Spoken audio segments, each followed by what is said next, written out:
नमस्कार दोस्तों, जय माता रानी की। आज की ये कहानी है महादेव जी की कथा। हिंदू धर्म में भगवान शिव को देवों के देव महादेव भी कहा जाता है। भोलेनाथ का अभिषेक बहुत सी चीज़ों से किया जाता है, जैसे फल, फूल, बेलपत्र, भांग और धतूरे इत्यादि। ऐसा माना जाता है कि भगवान शंकर की पूजा बेलपत्र के बिना अधूरी होती है।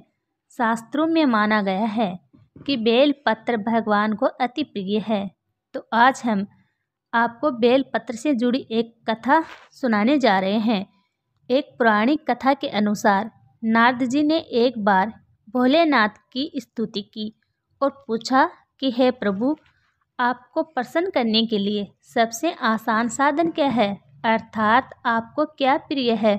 नारद जी की बात सुनकर भगवान शिव बोले, हे नारद, वैसे तो मुझे भक्त के भाव सबसे प्रिय है, फिर भी आपने पूछा है तो मैं आपको बताता हूँ।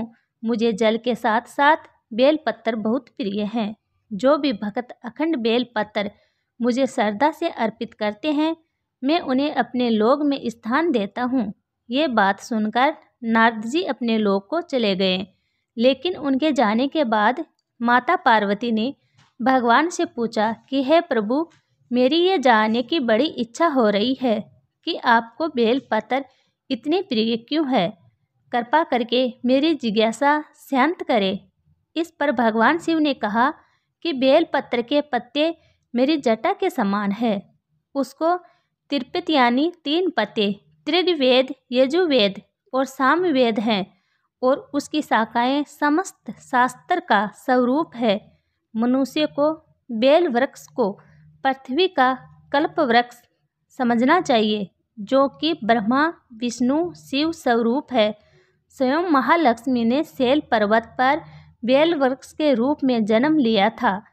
भगवान शिव के मुख से ऐसी बात सुनकर माता पार्वती जी सोच में पड़ गई कि माता लक्ष्मी ने आखिर बेल वृक्ष का रूप क्यों लिया।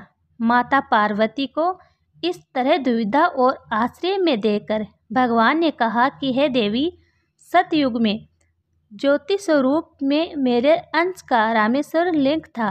ब्रह्मा आदि देवों ने उसका विधिवत पूजन अर्चन किया था। मेरे अनुग्रह से वाग देवी उसकी प्रिय हो गई। वे भगवान विष्णु को सत्प्रिय हो गई। मेरे प्रभाव से भगवान केशव के मन में वाग देवी के लिए जितनी प्रति हुई, वह स्वयं लक्ष्मी को नहीं पसंद आई।